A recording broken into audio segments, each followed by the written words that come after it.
మరి మంగళగిరి నుంచి లోకేష్ గారు మరియు లావణ్య గారు పోటీ చేస్తున్నారు. ఇది అయితే మోస్ట్ వాంటెడ్ ప్లేస్ అని నేను చెప్తాను. బికాస్ మనకి పక్కనే ఉన్నారు, అసలు మోస్ట్ దగ్గర శత్రువులు పక్కనే ఉన్నారు. సో జగన్ గారికి ఈయనకి పచ్చగడ్డి వేసిన బగ్గుమని అంత శత్రుత్వం అని నేను అంటాను. బికాస్ ఒక్కొక్క స్పీచ్ లో ఇద్దరు మాట్లాడుకునే మాటలు వింటుంటే భయం వేస్తుంది.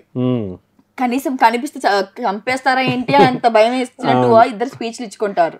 సో మరి ఇక్కడ ఎలా ఉండబోతుంది, ఇది అసలు మెయిన్ నాకు క్యూరియాసిటీగా ఉంది తెలుసుకోవాలని. సో మరి ఇక్కడ నుంచి మంగళగిరి నుంచి పోటీ చేసేది ఇద్దరు కాబట్టి గెలుపు ఎవరిది?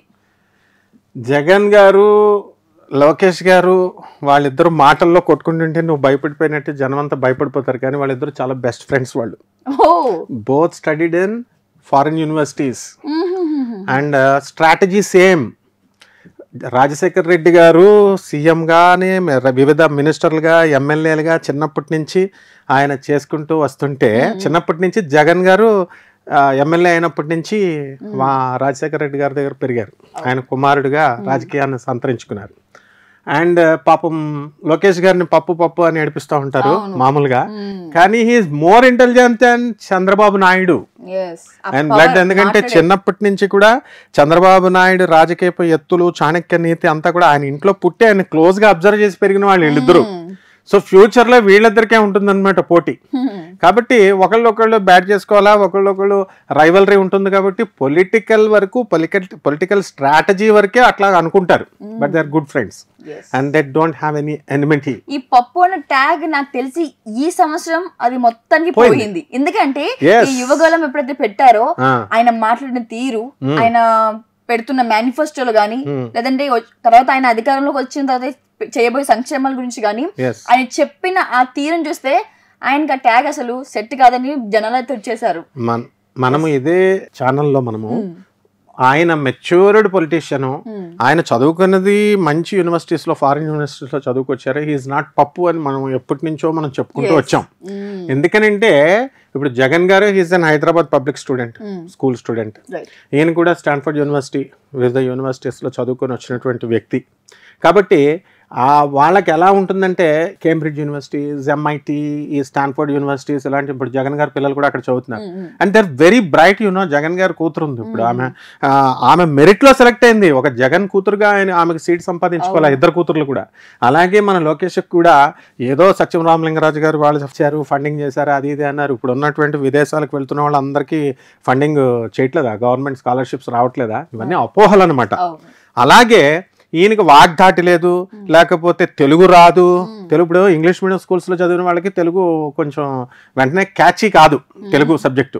అందువల్ల అంత మాత్రాన ఆయనేమో పాస్టర్లా మాట్లాడుతున్నారు అలా అంటూ ఉంటారు. ఇప్పుడు నేను కూడా మాట్లాడినప్పుడు ఏదైనా కూడా అనుభవం వస్తుంటేనే వస్తుంది. మెచ్యూర్డ్ లీడర్ అయిపోయాడు ఆయన. ఇప్పుడు సీనియారిటీ వచ్చేసింది, ఇంకా పార్టీని నడుపుతున్నాడు కాబట్టి ఫ్యూచర్ లో ఆయనే నడిపేది. మరి చక్కగా ఆయన జగన్ గారికి చిన్న క్వశ్చన్ యాడ్ అయింది. సో ఇన్ ఫ్యూచర్ మనం ఈయన సీఎం ప్లేస్ లో చూడొచ్చా? డెఫినెట్ గా చూడొచ్చు, ఎందుకు చూడలేము? ఇప్పుడు డౌట్ లేకుండా అప్పుడు పాపం జగన్ గారు సోనియా గాంధీని అడిగారు, చేశారన్నారు, ఆమె ఇవ్వలేదు పోస్ట్ అన్నారు వీళ్ళంతా. సో ఎంత త్యాగం చేసి ఆయన 18 నెలలు జైల్లో పెట్టినా సరే ప్రజల్లోకి వచ్చి పోరాడి గెలుపుతోనే సక్సెస్. కార్యము ఎప్పుడు కూడా ధైర్య సాహసే లక్ష్మి అన్నారు. లక్ష్మి అంటే డబ్బు కాదు, విజయం. ఆ పోరాట పటిమ ఉన్న మనగాళ్ళు అనమాట వీళ్ళు. కాబట్టి అందువలన పోరాట స్ఫూర్తి వాళ్ళు యువతకి. ఫైట్ చేస్తేనే వస్తుందిరా, ఇంట్లో పడుకొని కలల కంటే డే డ్రీమ్ చేస్తే రాదు అని చెప్పేటటువంటి మహాయోధులు వీళ్ళు. ఒక కర్ణుడిగా, ఒక అర్జునుడిగా, ఒక భీష్ముడిగా, ఒక ద్రోణాచార్యుడు లాంటి వాళ్ళు. కాబట్టి మనం అంతా కూడా అక్కడే కదా. కాబట్టి వీళ్ళు కూడా లోకేష్ లో విషయంలో వచ్చేసరికి ఫుల్ మెచ్యూరిటీ వచ్చేసింది ఆయనకి. అండ్ ఎలా ఎక్స్ప్లోర్ చేయాలి సబ్జెక్ట్ ని, ఎలా ప్రొజెక్ట్ చేయాలి, ఎలాగైతే తాను ఇంప్రెస్ చేసుకోవాలి ప్రజల్ని, ఇవన్నీ కూడా జగన్ గారిని చూసి నేర్చుకున్నాడు. వాళ్ళ డాడీని చూసి నేర్చుకున్నాడు, జగన్ గారిని చూసి నేర్చేసుకున్నాడు, మళ్ళీ ఫైట్ చేయాలి. మరి అంతకు ముందు పాపం ఈ రకంగా కూడా పోరాడొచ్చా వీళ్ళు అనేటటువంటిది పాపం కొంత పిరికితనం ఉండేది తెలుగుదేశం లీడర్స్ లో, భయం ఉండేది. అదంతా పోయింది. ఒకసారి జైలుకి వెళ్ళిన తర్వాత, ఒకసారి మునిగిన తర్వాత ఏమవుతుంది, అంతా కూడా ఇంకా నిండా మునిగిన వాడికి చలేంటి. సో ఆయన జైలుకి వెళ్ళాడు, చంద్రబాబు నాయుడు గారు జైలుకి వెళ్ళారు. సో ఎవ్రీథింగ్ బికెమ్ అంతే.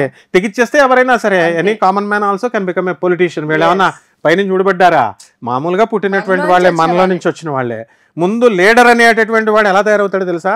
ఫస్ట్ ఒక స్ట్రీట్ లో కరెంటు బిల్లులు కట్టడానికి వాడు చేస్తాడనమాట. నాకు పని ఉంది నాయన కొంచెం కట్టి పెట్టు అంటారు. తర్వాత వాటర్ బిల్లులు కడతాడు. తర్వాత వాళ్ళ మీద 10 మందిని పోగేస్తాడు. పోగేసి లీడర్షిప్ చేసి అది లీడర్గా అలా నెక్స్ట్ ఎలక్షన్స్ లోకి ఇట్లా వచ్చి తయారైన వాళ్ళే.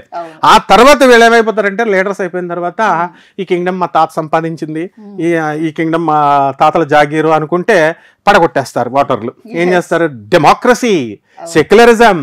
అందువల్ల డెమోక్రటిక్ గా ఇప్పుడు ఎన్నో పార్టీలు మనం చూసాం. మేమే వచ్చేస్తాం మూడోసారి కూడా అనుకున్న వాళ్ళని కుప్పకూలు చేశారు ప్రజలు. అలాగే ప్రైమ్ మినిస్టర్లు ఇందిరాగాంధీ నాకు తిరగలేదు అనుకుంటే ఎమర్జెన్సీ టైంలో తొక్కి పడేశారు. యాక్చువల్లీ తెలివైన వాళ్ళు లీడర్స్ కాదండి, జనాలే తెలివైన వాళ్ళు. And highly diplomatic and very intelligent, very sharp. అసలు అమాయకులు మన లీడర్సే పాపం. అందుకని దే విల్ ఇన్నోసెంట్లీ బిలీవ్. ఇప్పుడు ఓటేస్తాం సార్ మీకు అంటే నమ్ముతారు కదా, డబ్బులు ఇస్తారు పాపం. డబ్బులు ఇస్తే ఓటేస్తాడు కదా అని వాడు ఇద్దరి దగ్గర తీసేసుకుంటాడని ఏం ఎక్స్పెక్ట్ చేస్తాడు ఆయన? సరే తీసేసుకుని వాడికి కావాల్సింది వాడు వేసేస్తాడు. సో ఇక్కడ కావాల్సింది ఏంటంటే పుష్కలమైనటువంటి అధికార యోగాలు మన లోకేష్ గారికి ఉన్నాయి. లోకేష్ సీఎం కాలేడు, లోకేష్ ఎమ్మెల్యే కాలేడు అని చెప్తున్నారు కదా. It take some time. Every dog has a day. ఏదో ఒక రోజున ప్రతి ఒక్కరికి ఛాన్స్ వస్తుంది.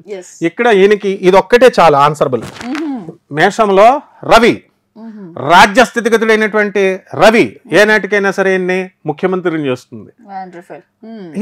అసలు ఆయన ఎమ్మెల్యే అవసరం ఉంది, మన మినిస్టర్ గా చేశాడుగా లాస్ట్ టైం చేశాడు. కాబట్టి ఆ రవి దాని డ్యూటీ చేసుకుంటూ పోయింది. అలాగే ఈ యొక్క శుక్రుడు వచ్చే స్థితిలో మీనరాశిలో ఉన్నాడు. ఆల్ కంఫర్ట్స్ అన్ని ఆయన కాళ్ళ దగ్గరికి వస్తాయి. But is a good man, gentlemen. So ఈ శుక్రుడు బుధుడు కూడా మిత్రక్షేత్రగతులే, ఆయన మిత్రులు. కాకపోతే ఈ యొక్క బుధుడు ఆ మీనరాశిలో కొంచెం బాగుండకపోవడం వల్ల కమ్యూనికేషన్ లో ప్రాబ్లం ఆయనకి.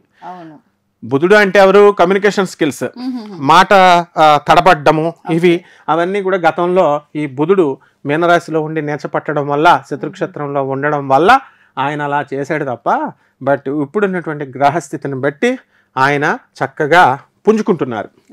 మూవింగ్ టు లావణ్య గారు. లావణ్య గారు వచ్చేసరికి ఈమెకి మేషరాశిలోకి వచ్చారు పేరుని బట్టి. అండ్ గోచార రీత్యా మేషరాశి ఇంప్రూవ్మెంట్ అయ్యింది. అండ్ ఇంకా ఇంప్రూవ్ అవుతుంది యాజ్ డే ఇంక్రీజెస్. అంటే day by day 13th May అలా పెరుగుతున్న కొద్దీ మేషరాశి పుంజుకుంటూ ఉంటుంది. సో ఇక్కడ లాభస్థితిగతుడైనటువంటి శని, రాజ్యస్థితిగతుడైనటువంటి శని ఈమెకి అధికార యోగాన్ని తెచ్చిపెడుతుంది. కాబట్టి అలాగే ధనస్థానంలోకి వచ్చినటువంటి గురుగ్రహ ప్రభావం వలన ఆమె ఏమవుతుందంటే ఆమెకి కమ్యూనికేషన్, ఆమె చెప్పేది పబ్లిక్ లోకి రీచ్ అవుతుంది. ఇక్కడ ఆ బలం కూడా కావాలన్నమాట. ఆ ప్రజల్లోకి వెళ్ళగలిగేటటువంటి what she is going to express. ఆమె ఏం చేయాలి? మేనిఫెస్టోలు తీసి పడేసే. ఆర్టీసీ బస్సుల్లో ఆడవాళ్ళకి ఫ్రీదా మేనిఫెస్టో అంటే? లేకపోతే మేము ఫ్రీ ఇస్తామని జగన్ అంటాడు, మేము ఫ్రీ ఇస్తామని చంద్రబాబు నాయుడు అంటాడు, మేము ఎన్ని డబ్బులు ఇస్తామని అన్ని డబ్బులు. For looking for the welfare activities, వీటిని డబ్బులు తీసుకోవడం కోసం ఆ ప్రజలు ఓటేసేది. నో, గవర్నెన్స్ ఎలా ఉండాలి? They have to hear to the bureaucrats. IAS IPS officers చదువుకున్నటువంటి వాళ్ళు చెప్పేటటువంటిది వినేటటువంటి గుణం ఉన్నప్పుడు తప్పకుండా మంచి గుడ్ గవర్నెన్స్ ఇవ్వగలుగుతుంది. ఆ తర్వాత ఫోర్సైట్, ఆ తర్వాత వాళ్ళిద్దరు కూడా స్ట్రైట్ ఫార్వర్డ్ గా వెళ్ళగలిగేటటువంటి మనస్తత్వం లావణ్య మేడంలో ఉంది.